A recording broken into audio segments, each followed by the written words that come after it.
The significance of the opening of a U.S. embassy in Jerusalem, I don't think can possibly be overstated. It is one of the most significant things, certainly, of my lifetime. Talking about this with me is the Chamber of Commerce president here in Arizona, and used to be a former staffer for Jon Kyl, right? I was a staffer for Senator Kyl. Senator Kyl was the lead author of the Jerusalem Embassy Act, and to say that this has been a special week would be the understatement of all understatements. So this goes back to 1995. This goes back to 1995. Senator Kyl, on one of his trips to Israel, from talking to a number of different officials, came up with the idea of, well, okay, for every other country on earth, the U.S. Embassy is on the city that that country considers its capital. There's something wrong that that's not the case for Israel, which is as good a friend and ally as the United States of America has. So Senator Kyl had the idea, let's change that. Let's change the U.S. law to recognize Jerusalem as Israel's capital, and let's move the United States Embassy to Jerusalem. And every president, including Bill Clinton, since has made that statement, and every political party, both political parties in America, have it a part of their party platform that that's the case, that Jerusalem must be recognized. So for you, working on this as long as you have, and because of your faith, the significance of this day or this time for you is how big? Well, it's very big. It also helps that I'm married to a Sabra, which means I'm married to an Israeli. So it's a very, very joyous occasion. And this goes, you know, if in the history of the Jewish people, you know, this doesn't go back 30 years, Mike. It doesn't go back 300 years. It goes back 3,000 years as Jerusalem as the undivided eternal capital of the Jewish people. And even during a 2,000-year exile, it was always the aspiration of the Jewish people to return to the land of Israel with Jerusalem as the capital. So with all due respect, every other capital for every other country, if ever there was a capital connected to a country and to a people, it's Jerusalem and to Israel.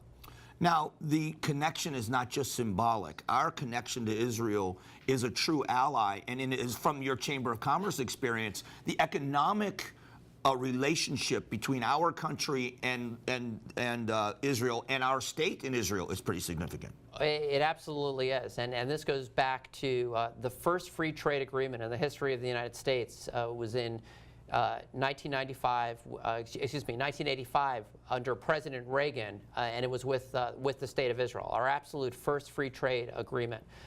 We have in the state of Arizona, you know, I was proud to be part of the first sitting governor in our history to visit the state of Israel was Governor Ducey a few years ago.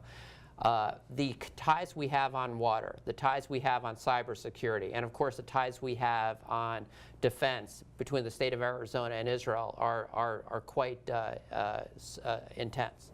What you shared with me before I didn't know, as far as the economy of Israel and the influence they have in America. So NASDAQ. So Israel is a global tech power. So at NASDAQ, Israel, which has about the same population as Arizona, it's about 8 million, we're 7 million. Our GDPs are about the same, $300 billion. The amazing thing is Israel has the third most amount of companies listed of any country on earth. The United States, China, and then Israel. It is a tech superpower. 300 multinationals, most of them American companies, Mike, have R&D centers in Israel. That economy is just absolutely booming in the tech sector. And we are so connected to Israel, and as you know, the United States has emphatically stated, as long as I've been alive, that we are a true ally to them and they are to us. So the significance of this, it should be America that leads the way in saying, if Jerusalem's the capital, we should be the nation that sets the standard and relocates there. Absolutely, and I want to express my deep appreciation for President Trump for having the guts to make the move. Because as you said, Mike, every major presidential candidate in both political parties have said that the capital should be relocated to Jerusalem, but there's always been a reason or an excuse not to do so.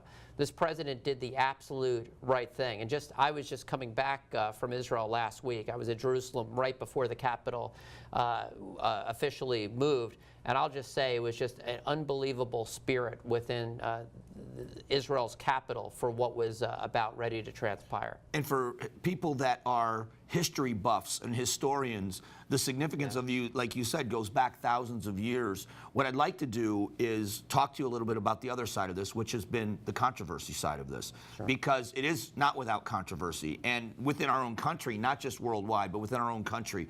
So if you'll stick around, I'd like to do that and just talk a little bit about what seems to be to you and me to be a natural progression of things. To other people, it has gotten a big controversial moniker, let's say.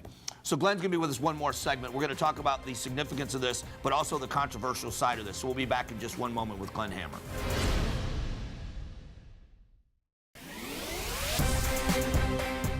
Talking about the embassy opening in Jerusalem and how significant it is. Glenn Hammer joining me.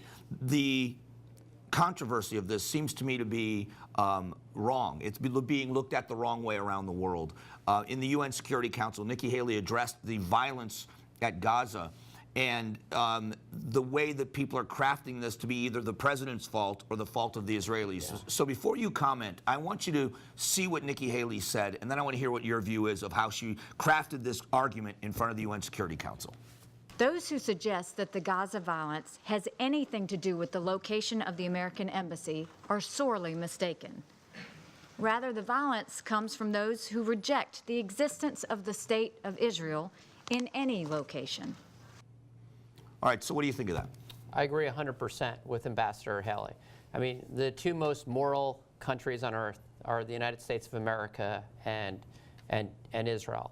And Hamas is a terrorist organization who has made it its mission to destroy the state of Israel and wipe out the Jewish people. That's the bottom line. This has nothing to do with moving the embassy.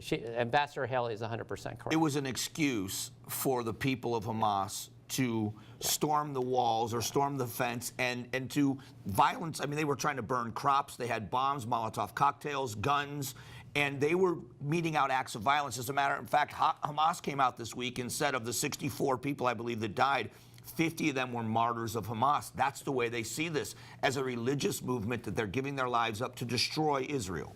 Israel would love to have peace with the Palestinian people.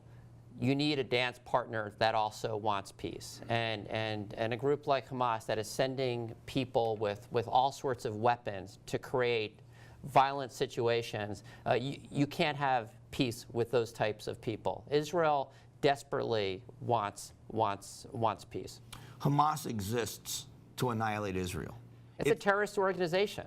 And their goal is to destroy Israel. Yes. How can you then negotiate or say, as one American politician said, that the reason why it was violent was because there were not enough concessions given to the Palestinians? How many concessions can you give to an organization that wants to destroy Israel? Israel, over the last 10 or 20 years, and really more, has put all sorts of concessions on the table. And hopefully one day there is that leadership within the Palestinian people so that there can be a peace deal. That's the aspiration of Israelis.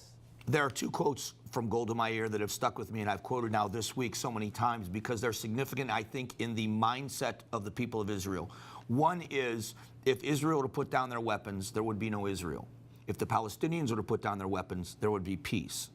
And the goal of Israel has always been peace, but they have to arm themselves. The other quote is, we can forgive you for killing our grandchildren. We can't forgive you for forcing us to kill yours. It is the idea that death is not in the mind of the Israelis, but protection is. And I wish the world could see Israel that way, because I think most of the people do in America, just not around the rest of the world at times. Like the shorthand, when I'm in Israel, I feel like I'm in the 51st state. They share our values. These are moral people. They do not, every family in Israel has been affected by war. Everyone has lost a loved one. The hope and aspiration for peace is always there. It doesn't matter who the prime minister of the state of Israel is. At some point, hopefully we'll get there. But just drawing it all back, the United States, the President Trump absolutely did the right thing moving the embassy to Jerusalem. It was one of the great honors of my life to have the chance as a young staffer to work for Senator Jon Kyl, who I'm telling you, without Senator Jon Kyl's leadership, this legislation, this landmark legislation that will forever be remembered by the Jewish people would not have occurred. So I just want to take a moment to thank my former boss, Senator Jon Kyl, for making this one of the major elements of his very prestigious and action-filled Senate career. And it shows you what wisdom Jon Kyl showed and what respect he had on both sides of the aisle, because he did so many things on behalf of the state of Arizona, but to have the foresight in 1995 for something that didn't come into fruition until now, 23 years later, just showed you the wisdom and foresight he had. And it will always be remembered by the state of Israel and by the Jewish people. And and as important, this was an important moment for the United States of America. We are the most moral country on earth. We do the right thing. And for Israel to be basically in a different bucket than every other country on earth in terms of the location of its embassy is wrong. When we pray as Jewish people, we pray towards Jerusalem. It has been our aspiration, I'm speaking as a Jewish person, we always end our major prayers next year in Jerusalem. Well, this week it was in Jerusalem, and it was thanks to great leaders in our country like Senator Jon Kyl. I appreciate you sharing the history of this, the Arizona connection, but mostly the joy you have in seeing this finally happen. You have always been a very gracious person to come on the show. We appreciate the expertise and wisdom, and I think Arizona is a better place when you're in it. So I appreciate it, Glenn. Thank you, Mike. Thanks. We'll be back.